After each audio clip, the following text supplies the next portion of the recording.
from devices they hold through apps in the cloud. McAfee is on your side to stop threats here, there, anywhere. McAfee, it's about time.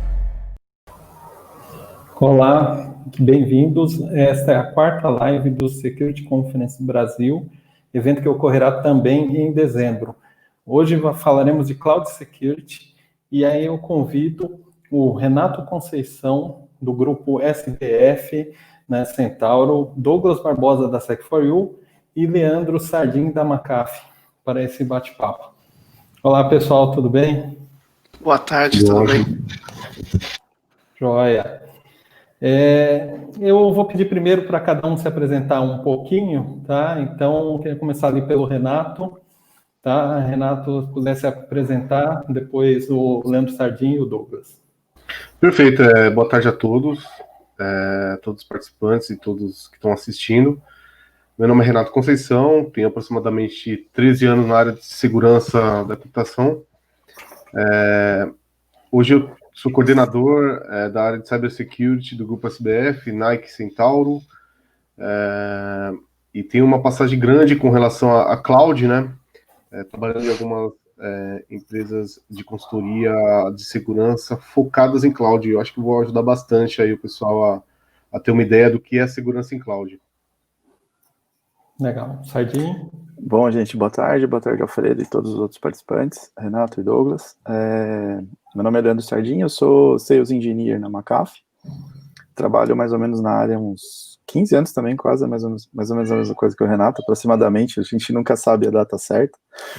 E dentro da McAfee, assim, hoje a gente só fala cloud, né? Então, já fazem 2 anos aproximadamente que nós estamos imersos nesse mundo e então acho que a gente vai ter um bom bate-papo hoje à tarde. Legal. Douglas? Boa tarde, meu nome é Douglas Barbosa, trabalho na Sec4U, já tenho aí por volta de 11, 13 anos, um pouco menos que os colegas aí de mercado de segurança. Meu foco sempre foi maior gestão de identidades, mas trabalho com cyber já há bastante tempo. A Sec4U tem diversas soluções relacionadas a soluções de segurança, incluindo as soluções de segurança em nuvem. Legal, bacana. Bom, para o público, vocês podem postar as perguntas também, tá? Aqui a gente vai discutir aqui uma série de assuntos, mas também colheremos essas perguntas aqui para, né, o nosso pessoal aqui responder, tá? A primeira que eu tenho aqui, eu colocaria primeiro para o Renato, tá? Renato, primeiro só para contextualizar o pessoal, né? Por que as empresas adotam soluções baseadas em nuvem? Qual que é a demanda assim, de um cliente final? Por que ele busca isso em vez de fazer algo em casa, né? Igual tradicionalmente? E também, para ficar bem claro para o pessoal, só essa diferença de uma solução SaaS pura ali, uma solução que é numa nuvem privada, né?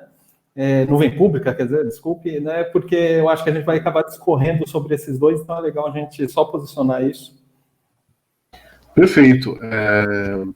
Na minha opinião, eu acho que a facilidade, o pensamento principal, né, é a facilidade de subir algum serviço sem a necessidade de realmente ter um processo por trás disso, né, de uma infraestrutura mais parruda, você não se preocupar com certos fatores que on-premises te obriga a pensar, né? Eu acho que a facilidade que isso te traz, eu acho que as empresas começam a adotar essas plataformas em nuvem. Muitas vezes, até tendo um problema de não pensar no futuro daqui a algum tempo, né? Então, muitas vezes você começa a encaixar problemas relacionados à sua infraestrutura atual utilizando em cloud também. Mas eu acredito que sim, que as empresas elas começam a adotar cloud justamente pela facilidade que a nuvem te traz justamente para crescimento e desenvolvimento daquele serviço em si. E a gente fala de solução SaaS, né, e em detrimento a outros serviços de nuvem pública, traz a facilidade também de você não depender de uma infraestrutura, de cuidar de uma infraestrutura por trás ali, desde sistema operacional, atualizações que eventualmente você venha a ter que fazer dentro do seu sistema. Em alguns clientes a gente via, por exemplo, a dificuldade que tem de você atualizar uma versão de Kubernetes, por exemplo, e ela, como serviço, isso daí já é feito de uma forma muito mais simples e fácil, né? Então, eu acho que essa facilidade também ajuda bastante. Disponibilidade também, né, Renato? Disponibilidade, flexibilidade, né? Você pode crescer e diminuir conforme você quer. Demanda, pagar pelo que você usou. Exatamente. Garantia do serviço, né? Acho que esse é o ponto. Bacana. E então, assim, isso acaba trazendo dores, né, de inovação, né? Isso acaba trazendo dores ali que vão tocar segurança, né? Queria que o Sardinha falasse um pouco, depois, né, o Renato e o Douglas aí, mas toda essa aceleração acaba já caindo nesse ponto, né? Eu acho que é uma coisa até que nós conversamos num outro momento já sobre isso, mas e foi legal que surgiram algumas ideias e uma que me marcou foi, acho que a primeira dor é o conhecimento, né? Porque assim, a gente deixa de entender aqueles cabos todos de um data center, né? Toda aquela fiarada toda que o pessoal vê foto e fica louco, né? Mas hoje a gente foi criado nisso, então a gente já sabe o que é. Simplesmente tá funcionando. Você coloca um dispositivo de segurança novo. Se alguma coisa para de funcionar, simplesmente você arranca o cabo daquilo e liga direto e está funcionando. Então, quando a gente está falando de nuvem, a primeira mudança é essa, não existe cabo de rede, né? Você não tem condições de desligar um dispositivo, né? Não existe um dispositivo, existe, na verdade, são chamadas em API, né? Então, a gente já está falando em programação, em processos, né, como fala, processos de linguagem de programação mesmo. Então, você já fala o seguinte, olha, antes de você executar essa função, você verifica isso num outro serviço e espera, aguarda a resposta. Então, acho que esse é o principal dor quando a gente está falando assim, primeiro, o conhecimento, né? Nem sei se todo mundo tem maturidade suficiente ainda para entender esse conceito novo.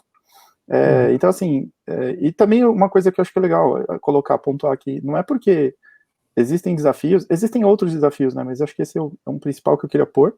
Depois a gente vai discorrendo com outros. Mas a gente traz muita coisa de inovação, né?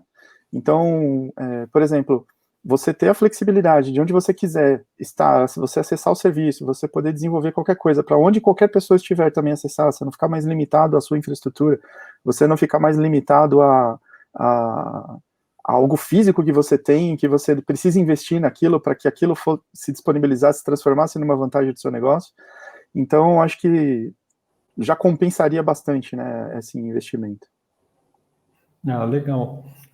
Até uma coisa antes de passar, né, para o Renato, a gente sentiu isso nessa virada, né, que teve agora, né, dado o contexto até da pandemia, né, existiam tantas coisas que estavam já prontas e disponíveis na nuvem que a virada foi, vamos dizer, prática, né, para várias empresas.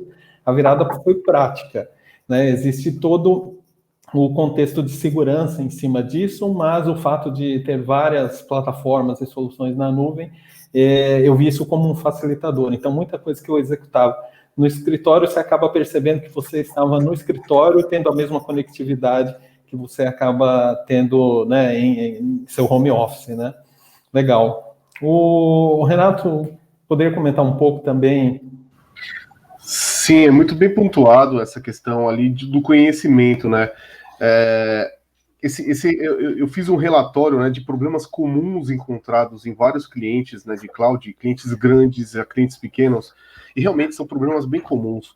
Um desses problemas realmente é o conhecimento em cloud, né? Então, em algumas reuniões que a gente fazia com a equipe de segurança, com a equipe de infraestrutura, realmente eu via que não existia o conhecimento do funcionamento de cloud, né? Então, o que acontece? Isso acaba fazendo com que você torne sua cloud mais complexa, porque você acaba levando, simplesmente trocando a sua infraestrutura atual para uma infraestrutura muito parecida em cloud, e não é isso, né? Você perde, inclusive, financeiramente, né?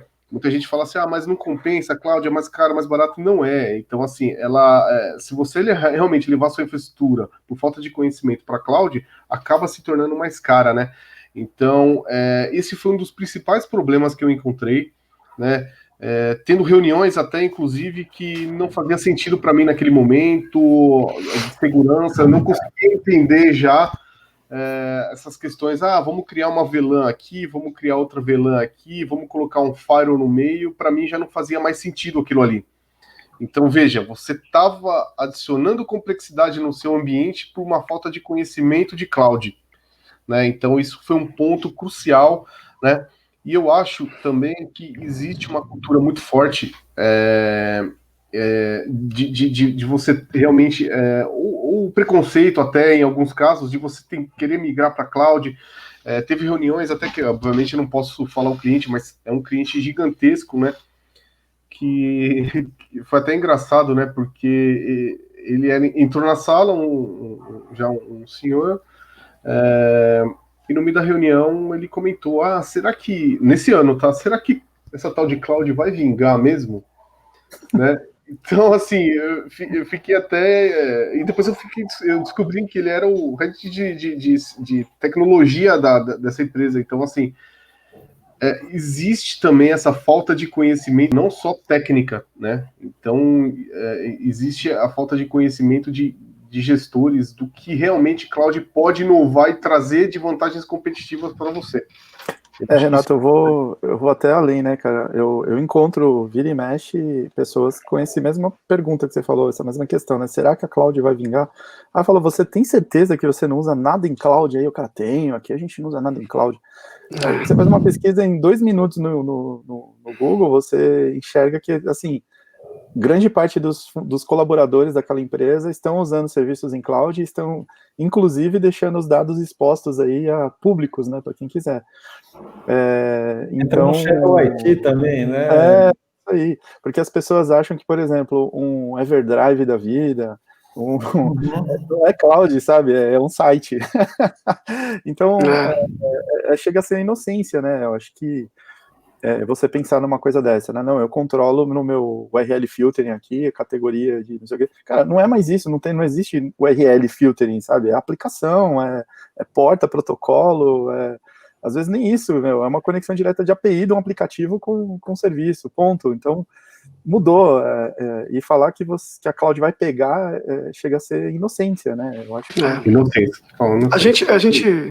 A gente encontra isso bastante no mercado mesmo. Eu ia concordar com vocês também da mesma forma. Se a gente for pensar, a cloud tem de 10 a 11 anos aí de mercado, em geral, né, assim, de evolução. E as empresas têm essa mesma percepção. Assim, nas empresas existe uma forma de enxergar um pouco diferente, né? Um pouco porque a cloud não foi prontamente adotada. Provavelmente por causa disso, né? As empresas não saíram adotando diversos recursos de cloud a partir do momento que elas tiveram isso disponíveis, né? Acho que isso foi amadurecendo conforme o tempo, mas eu concordo com vocês, carece ainda de maturação. Acho que as empresas precisam dar uma atenção maior, né, principalmente no segmento de segurança, claro, é isso que a gente está discutindo aqui, mas em geral, né? Da própria governança da cloud, administração financeira dos recursos e tudo mais. Mas é até engraçado, Douglas, isso porque, assim, é difícil você falar de cloud e não fazer um paralelo com a nossa vida real, né? Eu acho difícil hoje em dia você falar que tem alguém que não usa um Netflix, alguém falar que não usa iFood, que alguém não usa, sei lá, um Google Fotos ou da Apple, enfim, o serviço de armazenamento em nuvem de qualquer coisa, que é automático no celular. Então, não dá para não fazer um paralelo com isso, né? São as empresas gigantes que estão provendo esses serviços em nuvem e nós estamos usando isso no nosso dia a dia. Só que quando a gente faz a tradução disso para o nosso negócio, a gente continua com a mente, como eu falo, conservadora, né? A gente não está pensando em seguir exemplos bem-sucedidos de adoção em nuvem e a gente nem imagina, na verdade, eu acho que no dia a dia nem pensa que aquilo é nuvem, sabe? Pô, o Waze é nuvem, o Spotify é nuvem, e dentre outros serviços aí que a gente está usando todo dia, toda hora. Nossos filhos nasceram já, assim, meu filho já nasceu na nuvem, meu filho saiu vendo Netflix, assim, então difícil entender. É difícil pensar algo diferente disso, né? Mudou bastante. Antes de ler, aqui já temos perguntas, tá, pessoal? Antes de ler a pergunta, tem um negócio que eu acho legal aqui comentar. A gente acabou não falando no começo, mas o Douglas, ele já trabalhou dos dois lados da mesa, então ele tem uma experiência aí também como cliente final aqui, então ele está compartilhando as duas visões aqui, e o Renato também é inverso aqui, né? Então, o Renato já, né, foi um fornecedor aí de soluções, tecnologias, né? Hoje está no cliente final. Então, aqui a gente tem um mix aqui de experiência bem legal. Mas vamos lá. Então, eu tenho uma pergunta da Fabiana. Sardinha, eu vou passar para você essa primeira, e depois o pessoal pode comentar também, tá? Redução de custos é garantida com a adoção de cloud? Não é, principalmente quando você não entende o conceito da nuvem. Então, eu vou dar um exemplo aqui. Você, por exemplo, precisa de um serviço de diretórios, né? Então, como que a gente está acostumado a fazer no tradicional? A gente está acostumado a subir um Active Directory, ou seja, lá qual for o nosso serviço de diretórios. Então, a gente monta um servidor e faz isso. Então, se você for com essa cabeça para a nuvem, você vai ter problemas. Por exemplo, outro exemplo clássico, DNS. A gente está acostumado a subir um servidor de DNS, mas hoje os provedores de infraestrutura as a service na nuvem, todos eles já têm algum serviço de diretório, já tem um serviço de DNS, já tem um serviço de... Enfim, o que você imaginar, a maior parte desses serviços comuns que nós utilizamos de infraestrutura, você não precisa mais subir um servidor para fazer isso. Então, o Renato chegou a comentar no começo, né, quando ele começou a trabalhar com nuvem, eles estavam só fazendo a tradução, né, como se a gente estivesse traduzindo do português para o inglês na nossa cabeça antes de falar o inglês, ou uma língua estrangeira, seja lá qual for. Não adianta, vai sair ruim a sua frase. É melhor você tentar pensar direto na língua que você quer falar do que tentar ficar traduzindo para antes falar, né. Então, é o mesmo processo, né. Então, em vez da gente tentar traduzir o que a gente tem e como a gente vai transportar isso para a nuvem da forma tradicional, aí provavelmente você não vai ter reduções de custo. A gente vai começar a ter redução de custo quando a gente primeiro entender a nuvem e montar uma infraestrutura já pensando nessa nova língua nuvem. Assim eu acredito que é o caminho. Sim, eu entendo que é para aproveitar tudo que está embarcado também, todo o gerenciamento. Exato. E os aspectos diferentes aí de segurança, né? Tanto aspectos já embarcados quanto as preocupações novas aí, né? Isso sem colocar as questões de segurança, né, Alfredo? Estou já só falando em relação a feijão com arroz, né? Tipo, quanto custa subir um AD, um servidor Windows Server, qualquer coisa, e subir um AD, e quanto por minuto, né? E quanto custa você utilizar o serviço de diretório, da Azure, de Active Directory, a própria Amazon também tem o Microsoft Active Directory Service lá também. Então, faz a conta, não fecha, se Legal. você for assim. Não, legal. Vou para outra pergunta aqui, eu vou passar para o Renato, tá? Em relação às políticas de SI, né, quais as melhores práticas, né, pensando agora nesse contexto aí de cloud, né, de SaaS, como que você se atualiza isso? Cai de novo na questão da tradução, né, não é só traduzir. Exatamente. Veja, isso eu acho que também depende um pouco do tipo de framework que você vai adotar dentro da sua corporação, né?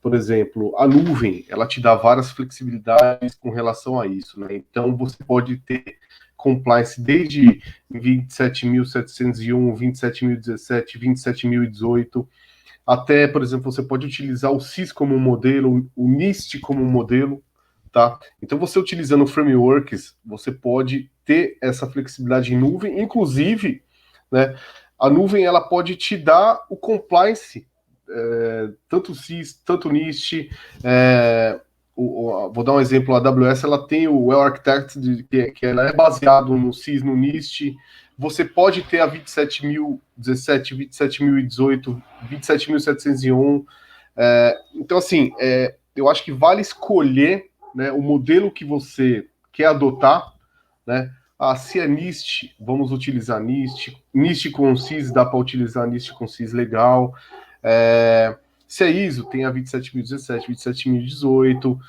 e depois a gente começa a entrar, inclusive, em outros aspectos relacionados a isso, seguindo, por exemplo, compliance de tipo de empresa que você atua. Então, vou dar um exemplo.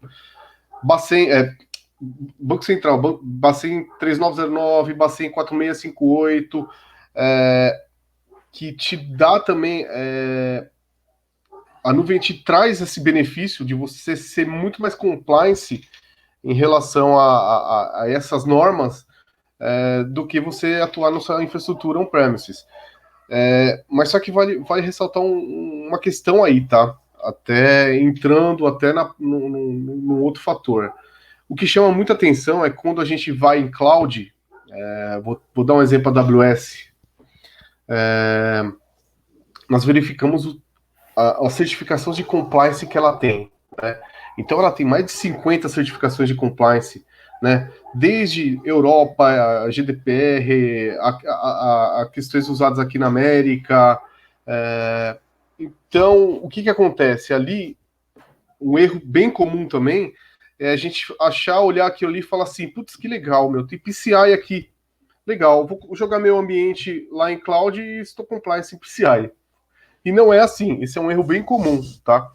Então, só não cair nesse erro, tá?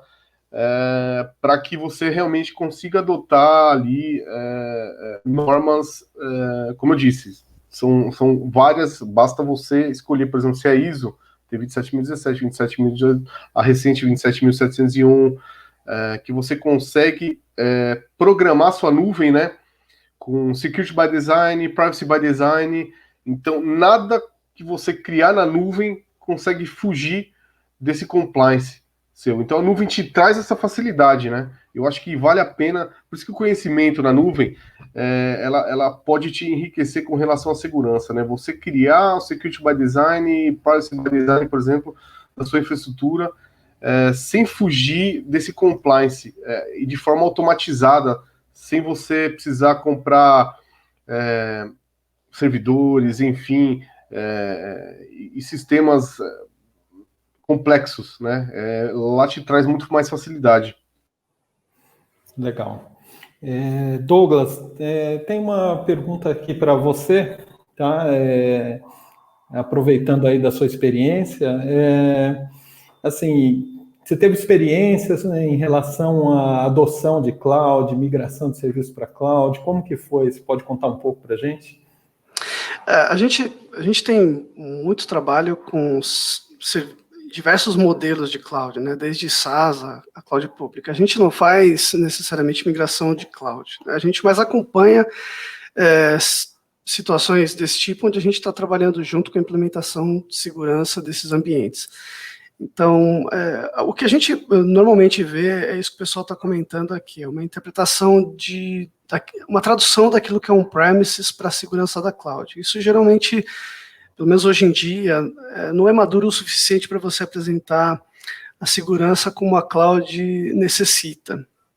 A cloud tem particularidades, né, que o ambiente on-premises não tem, né? Você não tem exatamente os mesmos acessos ao ambiente, né? A forma como que você chega até o ambiente é diferente, as estruturas de rede são diferentes, os componentes são diferentes. Então, o que a gente acompanha muitas vezes é essa tentativa de tradução. Então, quando você imagina um questionamento a respeito, por exemplo, uma coisa simples, um backup de uma situação on-premises é algo muito natural para a empresa já tem isso rodando nativamente, mas como é que a empresa vai fazer isso na nuvem? Dependendo do tipo de recurso da nuvem, não é o mesmo tipo de solução que ele vai adotar, né? E aí que as empresas normalmente não estão preparadas. Elas costumam entender essa tradução como um auto-compliance ou uma auto-preparação, porque ele já tem os recursos, né? Ou seja, como ele já tem esses recursos no on-premises, ele imagina que isso está nativamente pronto na cloud, mas isso não é verdade. E na sua experiência anterior, até aproveitando, né, aqui que a gente está falando, na sua experiência anterior ocorreu isso também, e também aproveitando a pergunta, tinha pressão do negócio para usar a nuvem, uma pressão mais forte, e segurança participava mais ativamente das conversas, ou ainda era um momento que estava isolado? Separando em duas situações, eu acho que Existe um interesse muito grande das áreas técnicas do uso da cloud. Acho que as áreas técnicas conseguem compreender. E algumas áreas, mais de mídia, talvez, consigam compreender um pouco melhor o uso da cloud. Mas existe uma resistência da gestão, como a gente estava discorrendo aqui sobre a maturidade do conceito cloud como um todo, né? Então, a gente percebe isso dessa forma. Algumas áreas pressionavam, sim. Isso depende muito da natureza, das pessoas envolvidas no circuito, né? Acho que do conhecimento e por conta da inovação em si. Então, acho que isso depende bastante. Nas minhas experiências, como cliente, foi interessante porque são empresas que trabalham muito com inovação. Então, elas costumam fazer uso de cloud porque são ambientes tecnológicos muito robustos e muito modernos. Mas isso também não é necessariamente verdade em outros modelos de mercado, né, em outras áreas de mercado. Então, esse é um ponto. Agora, com relação à segurança, eu realmente vou dizer que eu acho que isso não é de antigamente, isso ainda acontece. Eu acredito que em várias situações ainda das empresas, as áreas técnicas e de negócio acabam implementando as soluções em nuvem, porque o SaaS, por exemplo, né, é uma solução que normalmente é adotada, e às vezes isso nem passou por todos os processos normais de on-premises que as empresas normalmente adotam para poder absorver um serviço novo, um recurso novo de rede, né? Mas também porque como é novo, talvez algumas áreas de segurança talvez não estivessem tão preparadas para poder prover informações ou recursos de segurança para poder aplicar naquela situação de nuvem. Então, eu acho que esse é um outro ponto, um aspecto que as empresas precisam observar, que ter esses recursos disponíveis é importante, porque ao momento da contratação e a área de segurança sendo envolvida, ela pode contribuir melhor. Então, existem ferramentas para diversos aspectos de segurança que muitas vezes contribuem para essa situação de controle e segurança dos modelos em nuvem. Bacana, bacana. Sardinha, uma pergunta aqui para você, depois os colegas podem colaborar também, tá? O ambiente em nuvem, ele é sujeito à invasão, né? É tão sujeito à invasão quanto o ambiente físico, né? Fala um pouco disso para a gente, por favor. Olha, Alfredo, acho que foi o Ian que fez a pergunta, né? Isso, pergunta o Ian. Seguinte, eu acho que a questão vai um pouco além só da invasão, tá? Então, assim, as vulnerabilidades de uma plataforma, seja ela quais forem, se você traduzi-las para a nuvem, ela é a mesma que você tem no ambiente on-premises. Então, um servidor web, HTTP, sei lá, alguma coisa assim, ele vai ter as mesmas vulnerabilidades tanto na nuvem quanto no ambiente on-premises. Uhum. A diferença aí entre os dois ambientes é como a gente já comentou, o conhecimento que você tem de uma plataforma e de outra. Então, a gente vem desenvolvendo segurança há anos no ambiente on-premises, onde nós investimos aí muito dinheiro com produtos de defesa, produtos de mitigação, enfim, e por aí vai. E na nuvem a gente se vê, assim, exposto, vamos dizer, a gente não sabe muito bem o que fazer, em princípio, tá? Só que, assim, essa não é só essa preocupação quando a gente tá na nuvem, né? Nós temos algumas preocupações. Primeiro, assim, pensa que os dados que você tem disponível na nuvem, eles podem ser acessados de qualquer lugar, de qualquer dispositivo, se você não colocar nenhum controle. Tem a questão também de funcionalidades que são exclusivas de nuvem, por exemplo, que te trazem um grande avanço, te trazem um grande benefício, colaboração. Então, por exemplo, eu posso hoje criar aqui uma planilha e estar trabalhando com essa planilha com o Alfredo, independentemente de onde nós estamos. Isso é um benefício, só que também isso daí pode ser visto como um leak de dados, né, de informações. Podem ter ali algum dado confidencial dentro dessa planilha que pode estar exposto. Uma outra questão da nuvem também que ela vai trazer para você uns cuidados que precisam ser tomados é com o que a gente chama de Shadow IT, né? Então, temos muitas pessoas usando serviços como aqueles PDF Convert da vida, e outros N aí, tantos que a gente acaba não lendo o End User License Agreement, da onde que você está dizendo que, legal, o serviço é gratuito, eu estou usando ele, é legal, mas tudo que você coloca de dados dentro desses serviços, eles são de propriedade de quem está fornecendo serviço para você. Então, eu acredito, assim, que, além disso, né, a gente tem aqueles casos, né, que eu acho que são os casos da maioria dos clientes que acontecem, né, que são aqueles casos híbridos, né, onde você tem parte do seu ambiente on-premises e parte do seu ambiente em nuvem, e você precisa fazer interligação entre esses dois ambientes. Então, isso também é uma dificuldade, isso também é um problema. Como que você faz isso de forma segura? Então, eu diria para você que, assim, o ambiente em nuvem, ele está sujeito, sim, aos problemas que nós temos no ambiente on-premises, porém, ele precisa ter um pouco mais de cuidado, como eu disse. O investimento que nós fazemos em relação à maturidade de segurança nas nossas empresas no decorrer dos anos, eles não podem, assim, você não pode dizer que amanhã você migrou para a nuvem e, tipo, em um ano você vai ter o mesmo nível de maturidade de segurança. Então, assim, precisa sim ser pensado, precisa ver ferramentas de mercado que tenham essas características, que vão te trazer aí vantagens em relação a gerenciamento. Então, imagina, você vai gerenciar multi-clouds, né? Vamos pensar assim, você não, às vezes, a maioria dos clientes, eles não tem um provedor de cloud só. Muitos desses caras, eles vão ter Amazon, vão ter Oracle, vão ter Google, vão ter Microsoft, competindo ali entre os seus produtos, né? O que tem de melhor, o que tem de mais barato no momento. Então, você vai ter que ser proficiente nessas nuvens, e você vai ter diversos dispositivos de segurança, com diversas consoles de administração, com diversas pontos de atenção em segurança que esses caras estão protegendo. Então, quanto mais você conseguir reduzir isso em relação a consoles, mais seguro você vai estar. Então, por aí vai. São outras preocupações, são N preocupações além da invasão. Tá? A gente coloca aí um monte de outros problemas que normalmente a gente não enxerga. Ok? Legal. Acho que, espero que tenha respondido. Legal. Tem uma para o Renato aqui. O Jean, ele ficou com um pouco de dúvida aí do desafio de Continuous Integration e DevOps e como evitar esses desafios quando a gente está considerando nuvem. Se puder falar um pouco mais. Legal, certo. Cara, eu acho que isso daí é um desafio tanto on-premise quanto em nuvem, né? Quando a gente fala principalmente CI/CD ali, de um trabalho de desenvolvimento seguro. Por quê? Porque é algo que, por conta da agilidade que você tem, segurança não pode ser aquela barreira que te deixa fora daquele contexto de tempo, do time do projeto, né? Normalmente, a segurança não é envolvida justamente por conta disso. Né, de você parar o processo, deixar o processo mais moroso.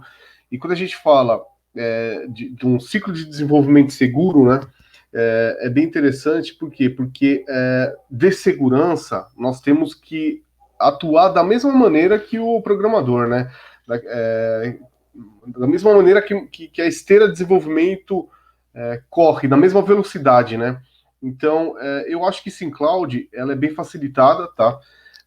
Nós temos N ferramentas, tanto on-premises quanto em cloud, que você consegue gerir, né, de forma mais eficiente e eficaz esse processo de segurança dentro da esteira de desenvolvimento, por exemplo, né? Desde do cofre de senha no início ali, passando por SAST, DAST, YAST, enfim, você tem todos esses processos de forma muito mais simples e rápida. É claro que o profissional de DevSecOps hoje é um profissional muito caro, né? É um profissional difícil de achar no mercado, né? Por conta dessas exigências e muitas empresas estão buscando profissionais nessa área, e muitos deles não têm o conhecimento também grande com relação a cloud.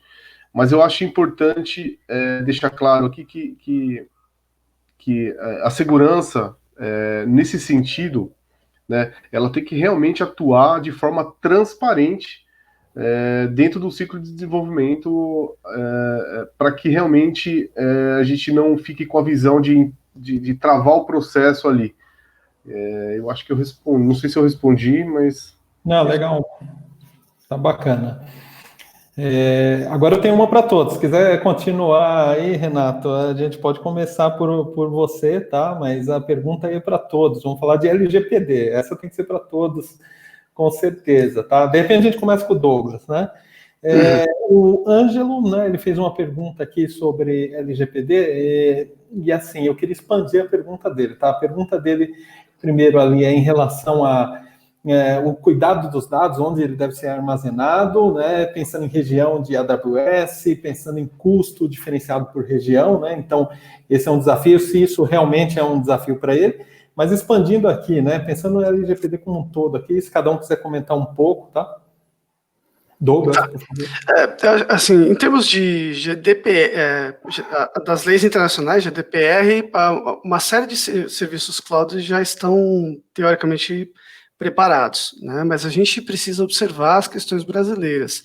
Então, quando a gente fala da cloud em si, existe uma preocupação e precisa ser trabalhado como uma questão importante de segurança, pois em algum momento vai virar prática de mercado e as empresas vão precisar responder a respeito desse regulatório.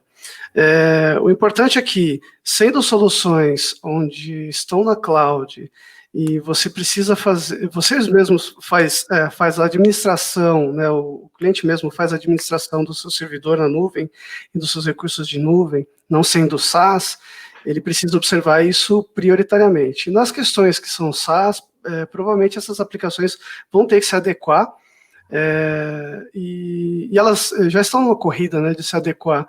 Aí acho que é uma questão de entender qual que é o roadmap dessas aplicações que estão trabalhando e prestando serviço para o Brasil também, em que momento que elas estarão preparadas para que isso não seja um gap para as empresas também. Deixa eu só por um ponto, que assim, a LGPD ela não exige que o dado esteja no Brasil.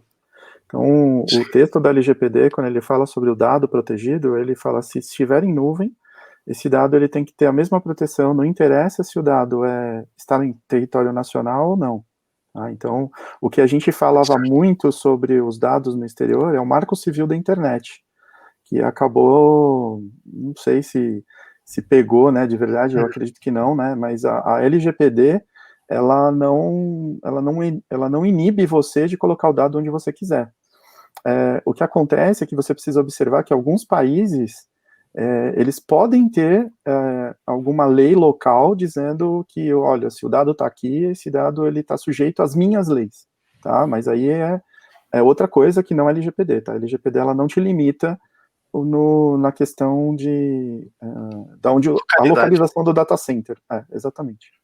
Tá? Então, acho que isso talvez responda a pergunta do Ângelo, né? Em relação à cobrança, né? Ele tem a liberdade pela LGPD a colocar o dado onde ele quiser, desde que o dado esteja seguro, beleza? Legal, importante que ele perguntou bem esse ponto, né? Renato, alguma consideração extra aqui? Cara, quando a gente fala de segurança, principalmente o profissional de segurança, e a gente fala de LGPD, né? O que acontece tanto on-premises quanto na nuvem é bem comum, né? Ninguém sabe onde estão os dados que são aderentes ali, né? Então, você começa a crescer ambiente. Se você não tem um CASB ou um DLP na nuvem, por exemplo, que você consiga mapear esses dados, porque a nuvem te dá as ferramentas, né? Eu acho que também é uma preocupação, tá, para segurança. Muitas ferramentas de segurança não estão disponíveis em todas as regiões do mundo, tá? Mas a grande maioria que talvez contemple grande parte de, por exemplo, vou dar uma criptografia. Criptografia toda a região do mundo vai ter em qualquer nuvem. Basta você utilizar, né, de forma correta e de repente no contexto correto, né? Só que o grande problema realmente aonde estão meus dados aderentes à lei. Então, assim, eu acho que realmente DLP ou um CASB que te traga essa informação, esse mapeamento desses dados ali, te auxilia bastante. Então, eu acho que porque a nuvem ela pode realmente te dar.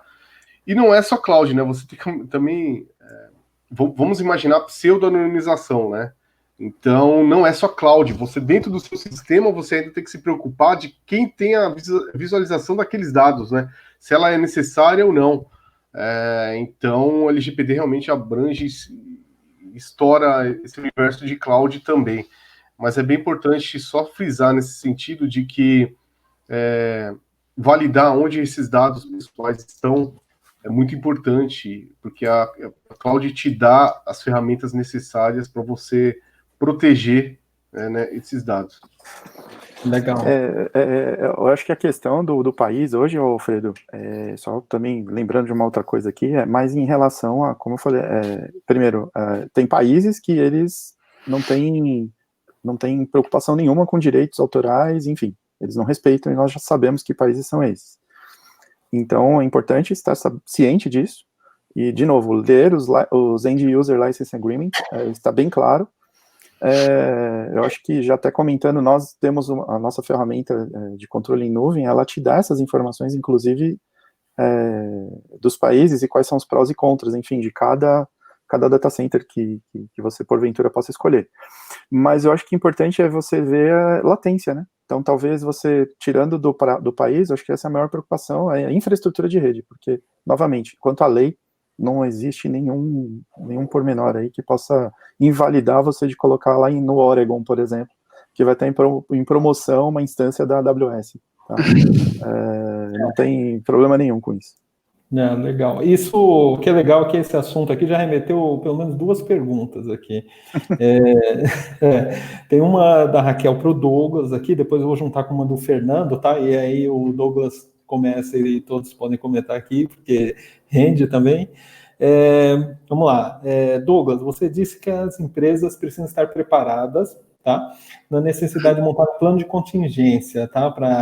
A dúvida se é necessário para cloud, tá? Essa é a primeira dúvida, tá? E aí depois o Fernando, ele disse que trabalha com segurança de APIs também, né? Ele está levando em conta aqui aquele crash que teve em 2018 na AWS, tá?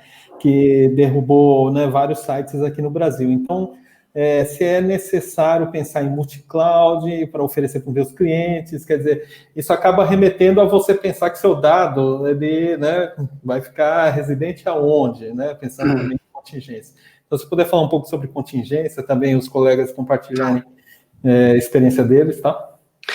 Em geral, as soluções em nuvem, elas provêm um nível básico de contingência, ou seja, se você tem um produto SaaS, ele já te entrega lá um nível de disponibilidade contratual, né, de forma contratual, dizendo o quanto é que aquele serviço tem que estar disponível, mas você não está necessariamente protegido 100%.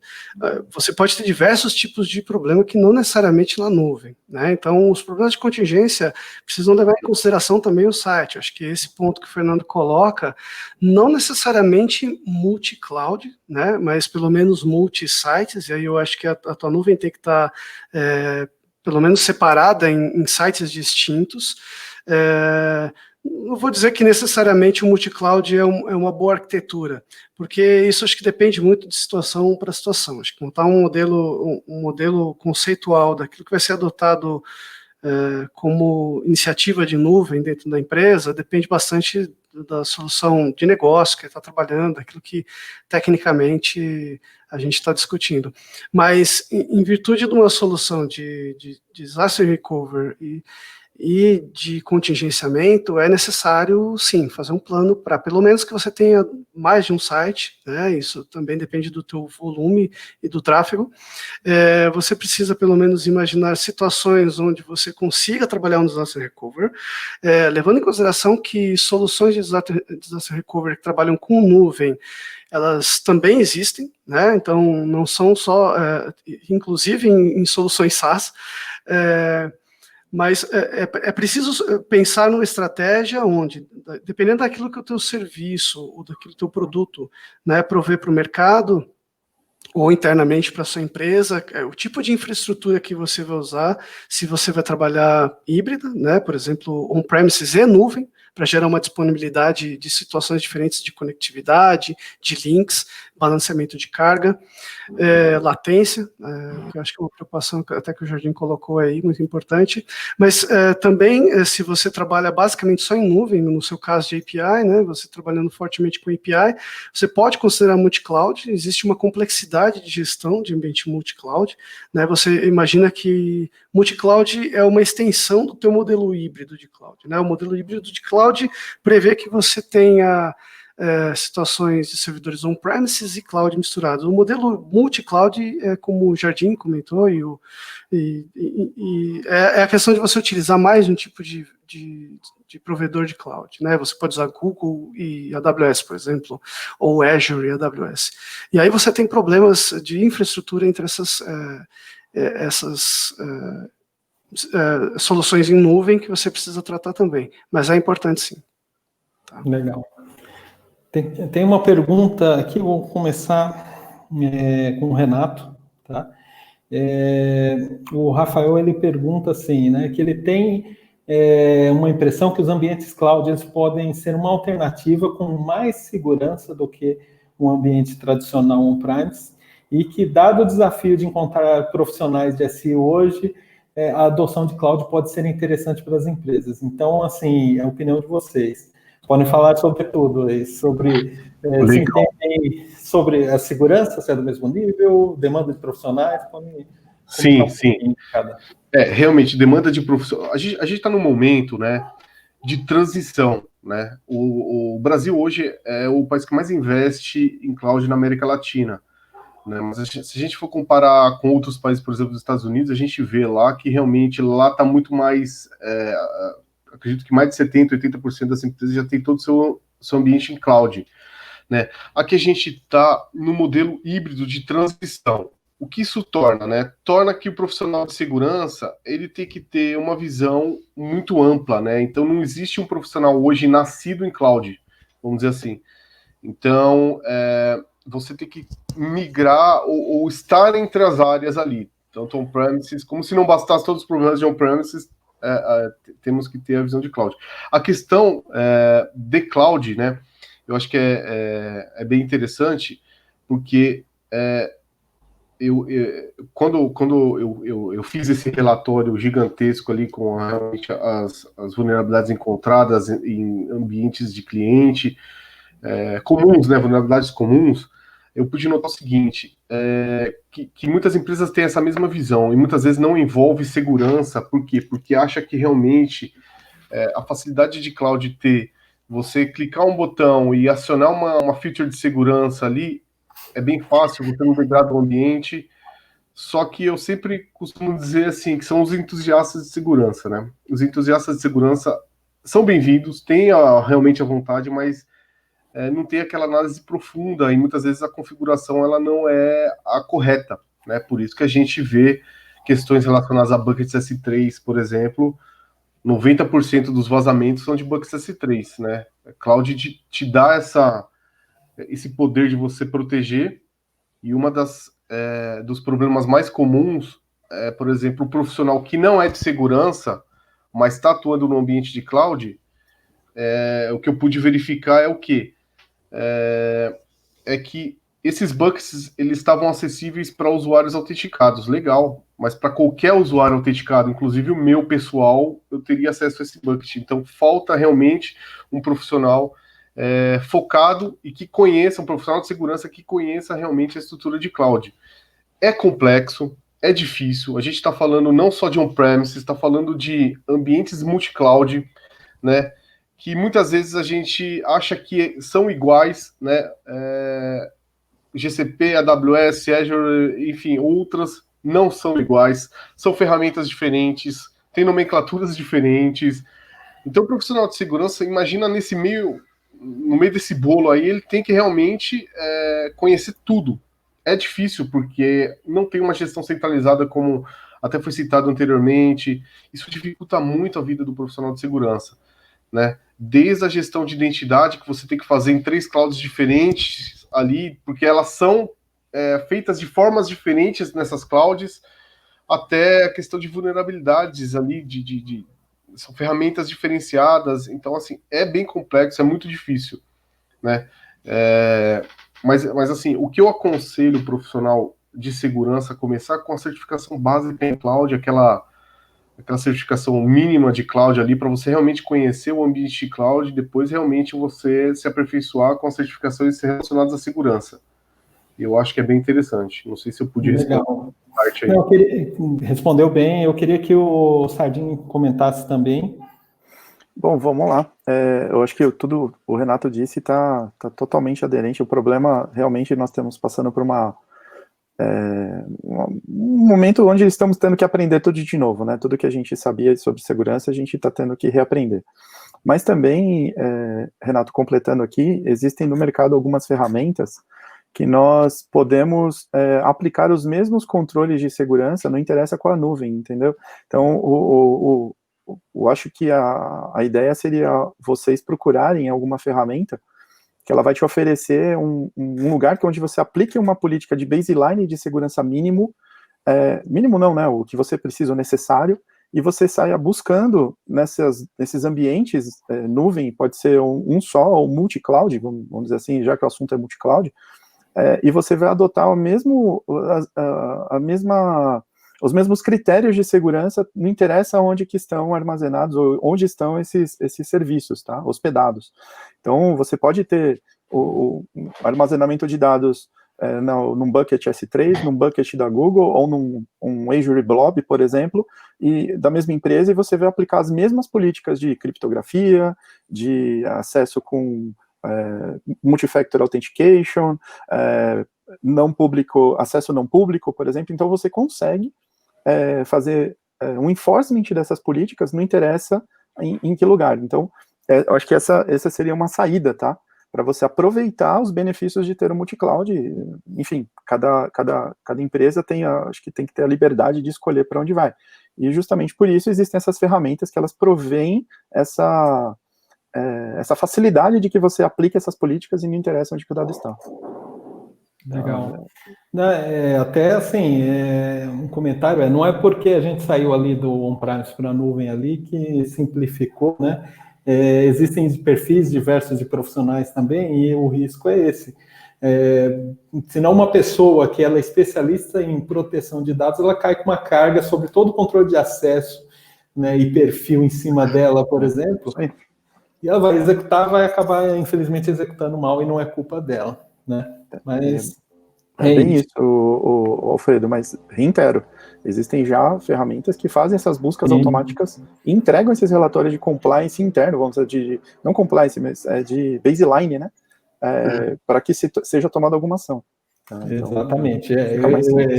Eu até ia colocar esse ponto agora, só ia fazer um comentário. Durante o LGPD, o Rafael comentou que o Bacen é mais restritivo a dados no exterior. Aqui o ponto importante uma coisa ali era o LGPD, mas todo mundo tem que tomar cuidado com a regulamentação específica do seu ramo de atividade, porque ela pode determinar algo mais restritivo, tá? Então isso é super importante.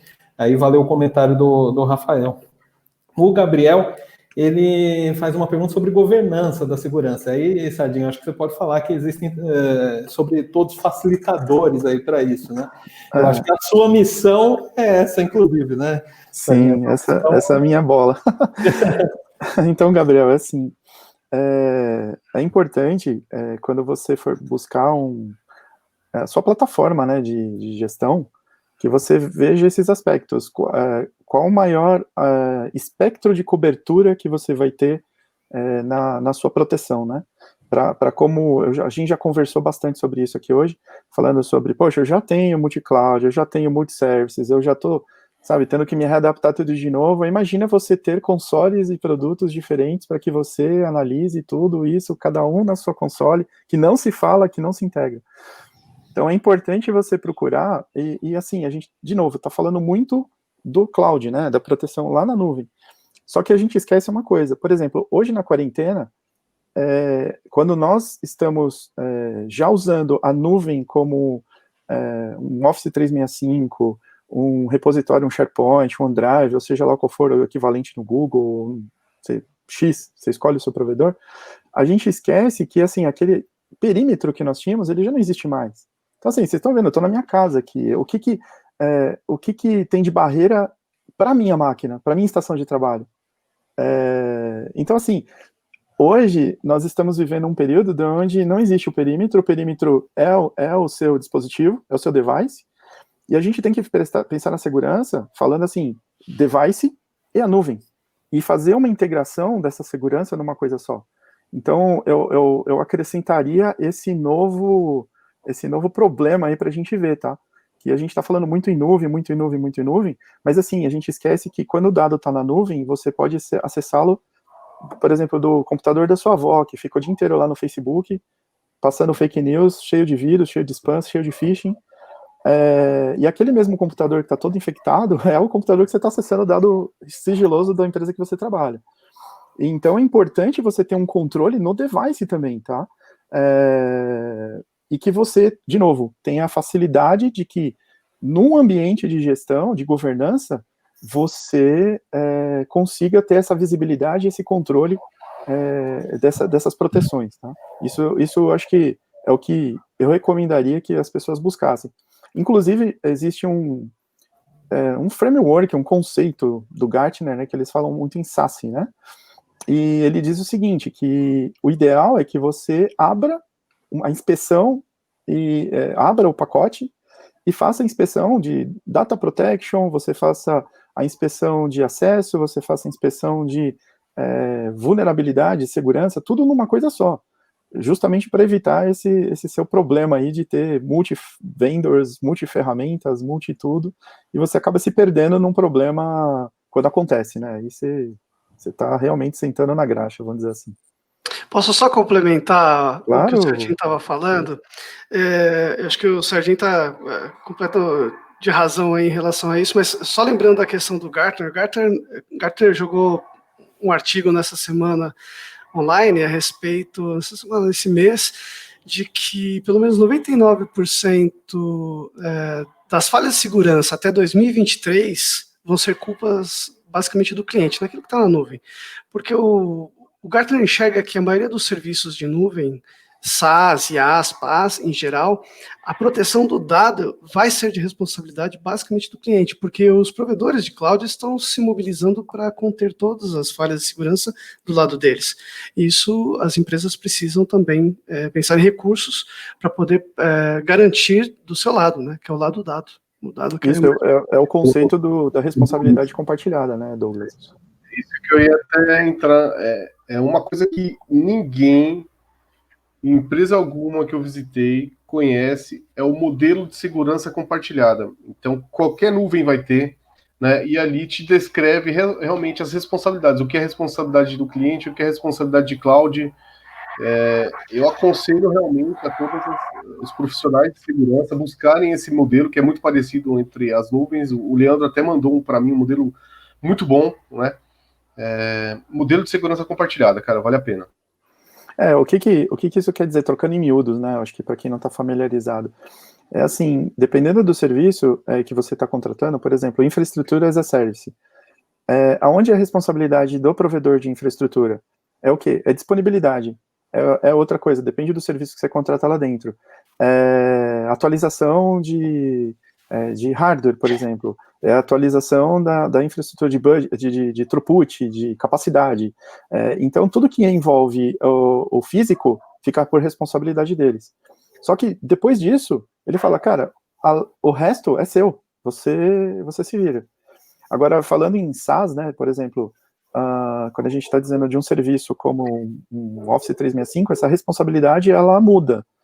Então, é importante, todos esses provedores de serviços em nuvem, eles te entregam essa matriz de responsabilidade, até onde vai a responsabilidade dele e até onde vai, e onde começa a sua. E o Douglas bem falou, 100% desses serviços em nuvem, a responsabilidade de dados é sua, é do cliente, é de quem está usando o serviço. Ele não se responsabiliza de forma alguma por algum vazamento ou por algum erro de configuração que causou algum problema. A responsabilidade é sua, tá? Então, tem que ficar muito esperto com isso. Legal. Bom, avançando um pouco na nossa pauta, eu queria saber de vocês um pouco sobre casos de insucesso, casos de sucesso também, tá? A gente não vai dar nome aos bois aqui, mas o exemplo do S3, tá? Vocês poderiam comentar um pouco, de repente o Renato começa.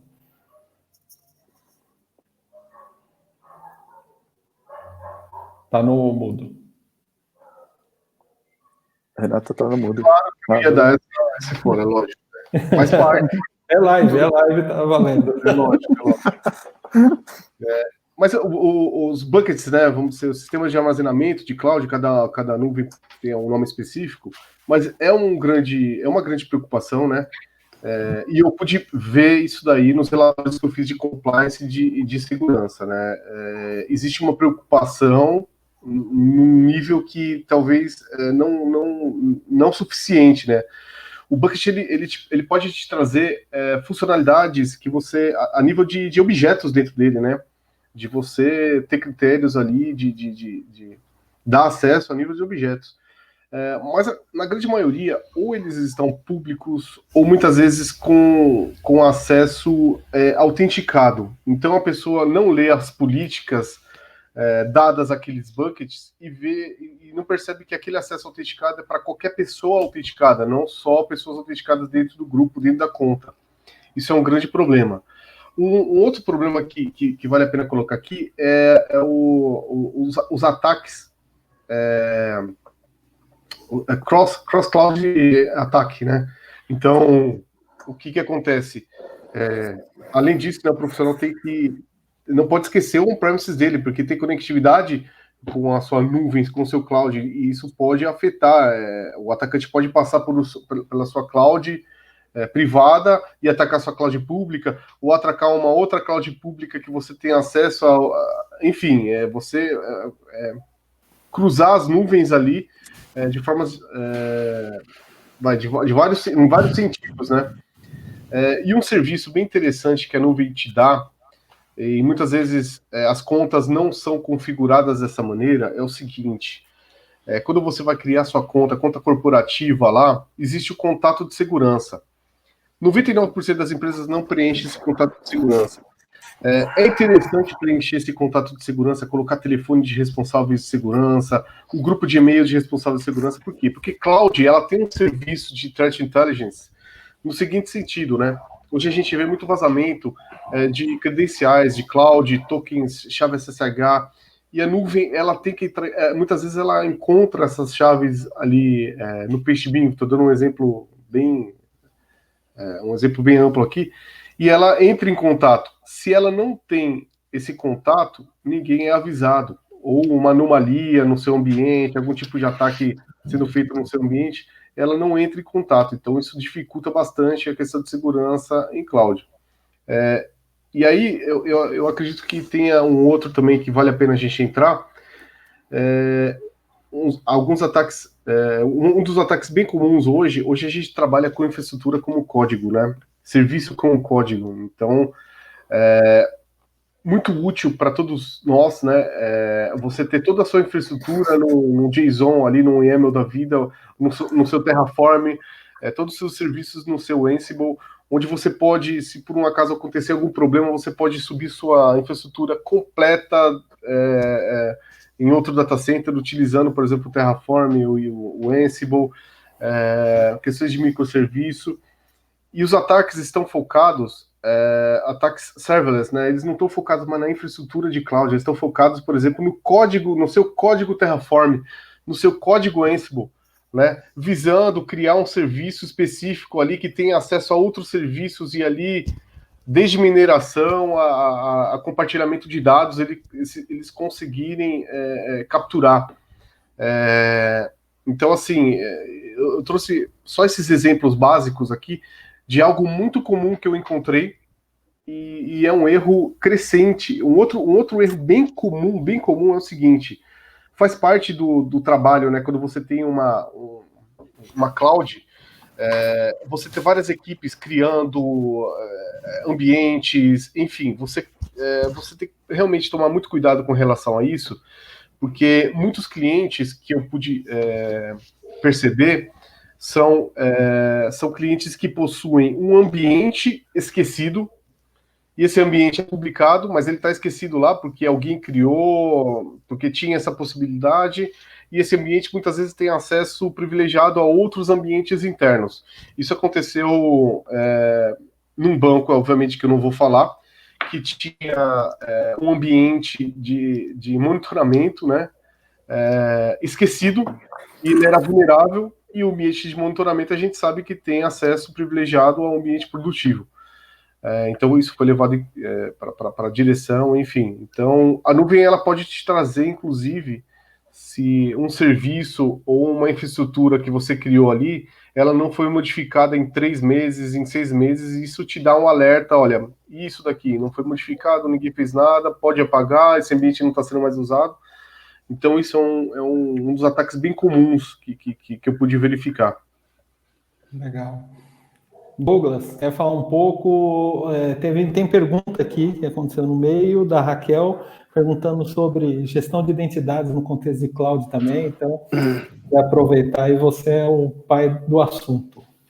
Eu ia falar basicamente sobre isso, assim, Legal. em termos de insucesso, né? A gente, não vou dizer que é um completo insucesso, mas em geral, algumas implementações na nuvem, né, em algumas empresas, às vezes carecem dessa atenção da gestão de identidades.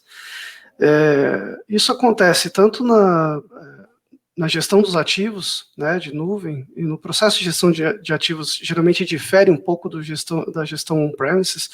Então, muitas vezes algumas empresas elas são um pouco negligentes com relação a esse cuidado, né, de garantir que esse ativo está protegido dentro dos modelos normalmente aplicados nas empresas, né. Mas eu vou chegar na questão de gestão de identidades. O ponto é o seguinte, as empresas muitas vezes elas implementam na nuvem soluções SaaS sem o devido cuidado de granularizar os acessos, até pela dificuldade de compreender primeiro aquilo que está sendo implementado, muitas vezes está absorvendo um serviço novo e como a gente falou no começo, muitas vezes sem o envolvimento adequado da área de segurança, normalmente não tem um responsável para avaliar granularmente esses acessos. Eu acho que isso é um dos maiores calcanhares de Aquiles hoje, né? Se a gente levar em consideração as recomendações dos benchmarks de mercado e dos frameworks, um dos pontos é você garantir de forma adequada a construção do RBAC, ou pelo menos um modelo granular de acessos, e garantir uma revisão desses acessos, né? O que parece muito trivial não é executado necessariamente. Então, esse é um ponto onde as empresas precisam se preocupar. Muitas vezes aquele profissional que é um administrador de sistemas, ele sobe uma máquina e fica trabalhando um pouco, um largo tempo com acesso administrativo total, por exemplo. E ele não precisa daquele acesso, né? Ele, na verdade, ele precisa trabalhar dentro de um modelo específico. Então, o que eu recomendaria como uma abordagem adequada? Acho que as empresas podem observar um modelo de Zero Trust. O modelo de Zero Trust, o ZTNA, a gente pode chamar, geralmente está atrelado à questão de você tratar o menor acesso disponível, tanto para os usuários ou dispositivos relacionados aos equipamentos de rede ou às soluções que estão envolvidas na rede, incluindo a iCloud. Então, o objetivo aqui é a gente entender que assim que uma aplicação ou um servidor está recebendo um deploy na rede, seja ele em qualquer ambiente, que tenha um processo que leve em consideração o desenho dos acessos para que possa ser concedido apenas aquele acesso que é necessário para aquele ator no momento, e com o menor nível de acesso necessário, porque assim a gente garante uma série de outros deslizes, né? Além do normal, que é aplicar MFA nos acessos administrativos, e a gestão de acessos através de cofre de senha, porque isso é essencial. Todos os servidores de rede na nuvem, as chaves para acesso aos servidores, todas as credenciais precisam ter seu acesso controlado por algum tipo de cofre em algum processo de gestão de acesso privilegiado. Joia. Desculpa, Sardim, tem algum comentário? Bom, vamos lá, sobre... acho que insucessos é uma palavra forte, né, cara? Eu acho que a gente tem que falar de preocupações. O que eu vejo muito, Alfredo, é o seguinte, esse conceito de modernização e como eu posso falar, transformação digital, ele envolve dois aspectos, tá? São dois aspectos diferentes que eles precisam ser vistos de formas diferentes, né? Então, o primeiro aspecto, a gente pode falar de aspecto de inovação em relação ao seu produto e a comunicação com o seu cliente, tá? E existe o outro aspecto, que é a inovação de aplicações e dados internos, que são de uso dos colaboradores, tá? Então, quando a gente está falando de inovação para os seus clientes, sobre aplicações que você vai disponibilizar via API, via serviço, enfim, seja lá a forma como você vai fazer isso, essa preocupação, ela envolve o DevSecOps, que a gente já falou aqui também, tá? Então, você precisa ficar esperto nesse sentido, e muitas vezes, a verificação do código antes do commit, ele é interessante não só do código, mas se esse código ele está acessando áreas internas que estão deixando dados que não deveriam ser expostos, né? Então, às vezes, o desenvolvedor ele fez um código perfeito, a gente fez uma análise do código, ele está sem falhas, porém, ele está acessando determinada área interna que pode ser pode acontecer uma exposição de dados que ele não queria, tá? Então, às vezes, ele está usando uma instância interna de discos virtuais que estão ali armazenados, além do que ele precisa, dados que não deveriam vir a público, por exemplo. Então, eu acredito que essa seria uma grande preocupação para não acontecer o dissabor, né? Acontecer o problema e deixar um trauma aí. E existe um outro aspecto, que é o aspecto das aplicações e internas, né? Onde a gente vai, como posso dizer, se preocupar com quem está acessando, de onde está acessando, o que ele está acessando e colocar controles em cima disso. Esses são os riscos que você pode ter, podem acontecer riscos a partir disso. Você pode, por exemplo, sem querer, fazer um share de uma planilha que não deveria. Tá? Eu cito um exemplo que acontece no on-premises, mas ele pode acontecer mais fácil ainda no cloud. Eu tive um cliente há muitos anos atrás que ele era uma universidade. E essa universidade, o que aconteceu? Eles tinham uma planilha que eles faziam cálculo de descontos para os alunos, né? E nesse desconto, o que acontecia? A folha rosto era o desconto aplicado, tá? Quanto de desconto aquele aluno ia ter. E quanto ele ia pagar de mensalidade. Só que existia uma outra parte da planilha que ela deveria ter sido oculta ou não enviada, que ela tinha todo o cálculo de como a universidade chega no valor da prestação, da mensalidade. Acontece que numa falha de processo, a pessoa responsável por fazer essa entrega desse desconto para o aluno, ela saiu de licença, a pessoa que entrou no lugar não sabia que precisava arrancar essa parte da planilha com o cálculo e acabou enviando. Agora, assim, ele enviou por e-mail. Então, por e-mail a gente já sabe, poxa, põe um DLP, põe um monte de coisa lá e tal, vai verificar. Mas quando a gente está falando de nuvem, isso daí pode ser via share link. Você pode mandar um link que, assim, via WhatsApp isso daí vai ser replicado de forma instantânea para um monte de gente. Imagina uma informação dessa na mão de um aluno. De quanto custa a mensalidade, qual é o cálculo que a escola faz para chegar no valor da mensalidade. Gente, é surreal. Então, esses são os riscos que podem acontecer quando você não trata bem a proteção de dados ou utilização de serviços em nuvem quando a gente está falando pela ótica de serviços internos, tá? Então, são dois aspectos aí que a gente precisa tomar bastante cuidado. Legal. Eu vou pegar aqui, tem uma pergunta da Fabiana para o Douglas, vou fazer um mix aqui com alguns pontos importantes, acho legal o Douglas começar e os demais comentarem, tá? A pergunta dela é a experiência de mercado, né, da melhor forma para se integrar em serviços cloud e a infra de TI, tá?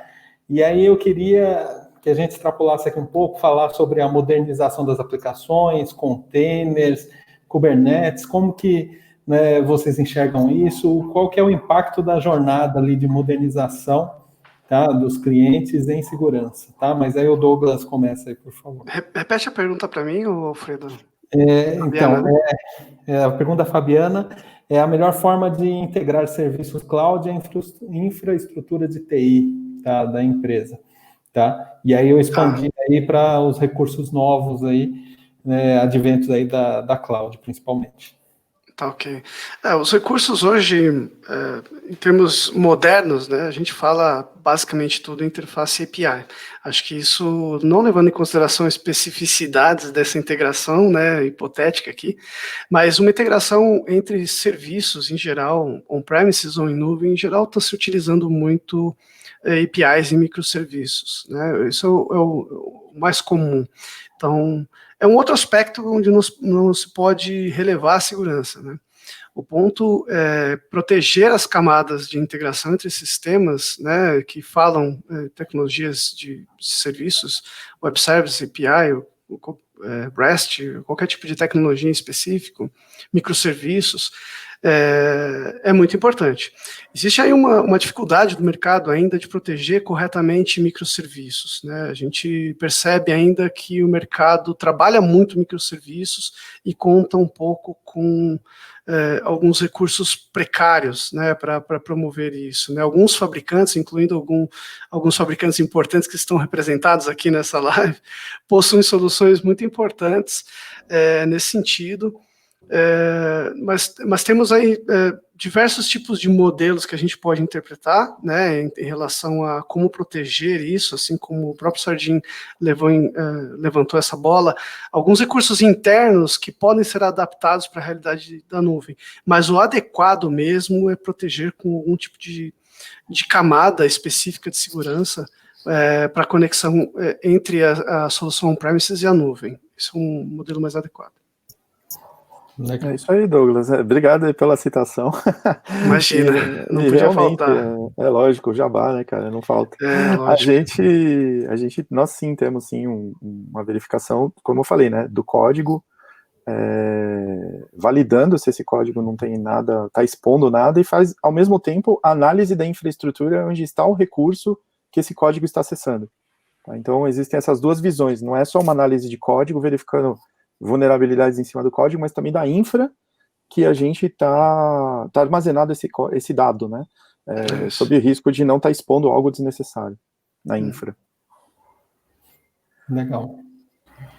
Isso até quando a gente entra no DevSecOps, vamos dizer assim, nós também temos opções de validar desde SIS, né? Desde de você ter compliance com um modelo de SIS, né? Hoje a gente tem hardening para Kubernetes, hardening para Docker, você garantir a imagem, né? Garantir que a imagem que você adotou, uma imagem segura, seja utilizada, scans desde bibliotecas, e a utilização, por exemplo, do serviço, né? Como SaaS, para esse tipo de... Eu já me peguei alguns clientes que realmente eles tinham uma infraestrutura de Kubernetes, de Docker própria, né, não utilizando o SaaS. Aí você realmente pode ter problemas relacionados à segurança. A gente sabe problemas relacionados a drivers comuns utilizados dentro desses Dockers, que são comuns do sistema operacional por trás, apesar dele suprimir o sistema operacional, que pode ser um problema, e isso não acontece em SaaS. Então é bem interessante usar esses compliances como modelo, né? Bem colocado. Legal. Renato, vou emendar aqui uma pergunta para você ou para outro colega. O Gabriel, ele quer saber sobre certificações. Eu não sei se vocês têm experiência com certificação. A dúvida dele é se uma certificação neutra de vendor, né, versus uma certificação específica, né, se certificado AWS, Azure, por aí vai. Como que vocês enxergam isso? Tá? De repente o Renato. Legal. Existem realmente algumas certificações que abrangem, que não integram soluções de vendor nenhuma. É difícil de você opinar, né? Optar, porque realmente quando a gente fala de certificação para cloud, elas não são baratas, né? Então, assim, normalmente são cobradas em dólar, então realmente há um investimento do profissional de segurança ou de profissional de infraestrutura com relação a isso. Mas mesmo assim, eu ainda aposto, eu particular, tá? Eu ainda aposto nas soluções, principalmente nas soluções mais básicas para cada cloud. Então, obviamente, a Azure, GCP e a AWS, eu acho que são as principais. Eu apostaria nessas certificações básicas para poder entender. E a gente tem o CCSP ainda, né, Renato? Que eu acho que é a genérica legal, e a partir dela você deriva para as outras específicas, né? Mas é importante sim você ter o multi-cloud aí, como o Renato falou. Senão você fica perdido, né, cara? E amanhã a empresa decide, você tá certificado Amazon, aí amanhã a empresa fala, não, Amazon não é mais o nosso negócio, vamos migrar para a Microsoft. Cara, você fica vendido, bicho. E tem serviços, né, diferenciados em cada nuvem ali que você, numa genérica, talvez você fique perdido ali, cara. Então seria. Até nomenclaturas mudam, então assim, eu acho que seria bem interessante ter uma do vendor. É isso aí. Legal. Bom, aqui a gente está partindo aqui para a nossa reta final, tá, da live, então a ideia aqui é que eu peço para cada um dar uma geral de boas práticas, um overview, né, da sua visão de boas práticas, procedimentos, tecnologia, né, peço para cada um falar um pouco. Vou passar primeiro para o Sardim, depois o Douglas e a gente fecha ali com o Renato, tá? Bom, eu acho que a gente falou praticamente o tempo inteiro que nós estamos aqui sobre isso, né, Alfredo? E um resumo de tudo que foi dito com todos aqui, que eu consegui pegar, foi, por exemplo, preocupação com segurança da infraestrutura na nuvem. Então, se preocupar onde o dado está, se preocupar quem está acessando esse dado, da onde que ele está acessando esse dado. É a primeira preocupação. A segunda preocupação que a gente tem que ter é em relação a malwares específicos que são criados na nuvem, né? Então, isso daí é importante você ter em mente que existem ameaças e ataques que são desenvolvidos para funcionar em nuvem. Então, pode ser que ele não trigue, ele não acione nenhum alerta quando você está falando no seu ambiente on-premises, mas quando você passa para a nuvem, ele identifica isso e ele começa a agir para trabalhar especificamente nisso. A terceira preocupação é em relação ao vazamento de dados. É importante você ter em mente que os dados eles estão expostos à deriva não somente nas aplicações sancionadas, ou seja, aquelas que vocês conhecem, que vocês contrataram, que vocês estão sabendo, mas em relação às aplicações que vocês não sabem que estão sendo utilizadas, e como esses PDF Converter que eu falei, que eu citei no começo, é importante que vocês tenham visibilidade e consigam aplicar algum controle nisso. E eu acho que em quarto ponto e último aqui, não, último não, porque a gente está falando também de desenvolvimento, mas isso já está mais claro, está mais fresco na mente de todo mundo, a gente acabou de falar disso. Eu vou colocar aquele ponto que eu disse, olha, a partir do momento que você não tem perímetro, o perímetro se torna você. A partir do momento que você está fora da empresa, o perímetro é você, é o seu device. Então, tem que existir uma preocupação de proteção desse device. Tá? É imprescindível que esse device esteja protegido, já que ele está fora, totalmente fora, da segurança tradicional. Você está fora dos web gateways, dos web proxies, que na verdade todo mundo só pensa no URL filtering, mas não, ele te coloca proteções anti-malware ali, né? Então ele evita que você clique em links que estejam com um código malicioso embarcado. Você está longe da proteção do IPS corporativo, de um firewall corporativo. Então, assim, você acaba expondo o seu dispositivo direto para a internet. Então, é uma grande preocupação.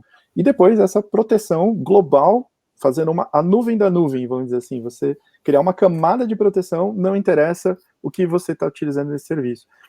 Na minha cabeça eu tenho um desenho assim, de uma nuvem grande e várias nuvens pequenas dentro dessa nuvem grande de proteção, né? É mais ou menos isso que eu deixaria de recado para vocês. Se preocuparem com isso. Douglas? Legal. Acho que o Sardim já levantou a bola para basicamente todo o nosso resumo aqui, mas acho que a gente pode recapitular alguns itens aqui, né? O controle de perfis e IAM, né? Controle de perfis e a aplicação do IAM e o controle granular de acessos, né?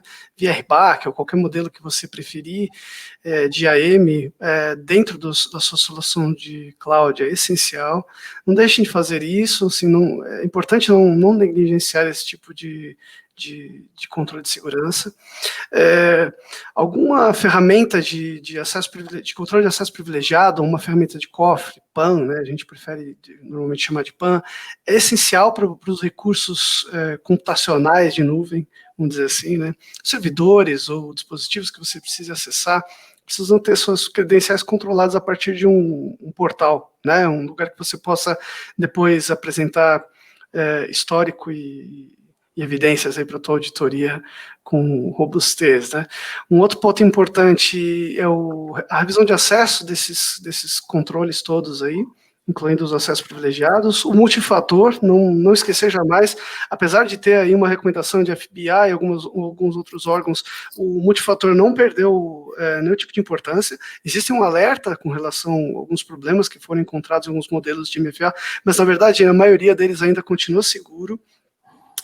Garantir que todas as camadas de interface entre serviços sejam criptografadas, ou seja, a tua comunicação entre ambientes precisa estar criptografada, você precisa garantir isso, né? Parece simples, mas a gente ainda encontra situações onde determinado ambiente não está devidamente protegido. Você pode utilizar isso dessa forma, todo esse modelo que a gente comentou, fazendo a aplicação do Zero Trust Network, né, o ZTNA, incluindo aqui o CASB. Então, né, um Cloud Access Security Broker, né, solução do nosso colega aqui, representante da live, apresenta isso como solução, mas independente de Jabá, a gente está falando aqui de solução tecnológica, né? É importante que você proteja o seu endpoint, assim como o Serginho colocou, não esquecendo de trabalhar o scan, né, periódico do teu ambiente, porque é isso que vai dizer que teu ambiente está saudável, incluindo configuração, né? Porque não é só questão de vulnerabilidade, mas você ter condições de identificar se a configuração do teu ambiente realmente está pertinente com aquilo que você esperava. O CIEM, né, não deixar de fazer uso do seu CIEM, quer que ele seja um premises ou na nuvem, mas utilizar essa robusta ferramenta de segurança para te dar informações sobre o teu ambiente e tomar uma ação preventiva, ou mesmo reativa, mas de qualquer forma você conhecer o que está acontecendo no teu ambiente. O Threat Detection, que a gente comentou lá atrás, e não esquecer da LGPD. Somente vai precisar estar preparado para a nova regulamentação. Legal. Renato? Poucas coisas, né? Poucas coisas. Sobrou alguma coisa? Sobrou, cara, sobrou capacitação, um monte de coisa aí, velho. Isso que eu ia falar, na verdade, assim, conhecer cloud, né? Eu até tinha marcado aqui, conhecer cloud, para você realmente aproveitar o potencial que cloud pode te dar, não só realmente adicionar complexidade do seu on-premises para cloud, não levar uma cópia fiel da sua infraestrutura para cloud, realmente conhecer a cloud, se certificar, né? Desde uma certificação básica a uma certificação de segurança, isso vai te abrir muitas portas. Hoje a gente sabe que segurança tá fácil achar emprego, ainda mais com certificações relacionadas à cloud, fica mais fácil ainda. Você aproveitar, inclusive, de ferramentas que foram citadas aqui, né? Por exemplo, da criptografia, né? Existem nuvens que já são criptografadas, existem nuvens que você só marcar lá, ó, criptografia AES-256, gratuita, sem degradar o ambiente seu. Então, assim, veja, se você conhecesse a nuvem perfeitamente, você já iria habilitar, e eu vejo isso em muitos clientes que não tem nada, absolutamente nada habilitado. Eu tinha até marcado a questão do IAM aqui, né? A questão do IAM realmente é algo que, para segurança, vai desde a sua infraestrutura on-premises, né? Você precisa estar estruturado, né? Dentro de casa também, né? Porque não é só na nuvem que você vai estar estruturado essa questão da gestão de identidade ali, né? O que eu coloquei aqui também é algumas ferramentas de análise de comportamento, né? A nuvem te traz isso daí, e outros vendors te trazem essa questão de análise de comportamento, ainda mais nessa pandemia. Eu acho que ficou mais claro isso daí. Muitas empresas estão procurando, por exemplo, soluções de DR em vez de algo específico com assinatura. A nuvem pode te trazer também análise comportamental de pacote, análise comportamental de consultas DNS, análise comportamental de seus usuários ali dentro, acho que é bem importante. E depois que você conhecer tudo isso daí, você consegue fazer o Security by Design, né, o Privacy by Design, você colocar regras dentro da sua cloud que nada pode, nada fora desse contexto ali de segurança, de privacidade, pode ser criado. Então, isso vai valer muito a pena, com certeza. Legal. Bom, aqui encerramos a nossa live. Eu queria agradecer muito aí o Renato Conceição por ceder o tempo dele aqui para a gente, tá? Leandro Sardin e a McAfee tá, né, patrocinadora dessa live aqui, junto com o Douglas e a Sec4U, também patrocinadores aqui, tá? Muito obrigado aí, pessoal. Eu espero que a gente tenha respondido a maioria das perguntas, assim, foram várias perguntas, então pode ter escapado alguma, a gente já se desculpa aqui, né, antecipadamente, tá? E convido a todos aí para a próxima live nossa, que vai ser sobre Secure Open Banking, no dia 18/8, tá? Ali a gente vai falar sobre segurança para o contexto de Open Banking, né, brasileiro, tá bom? Obrigado.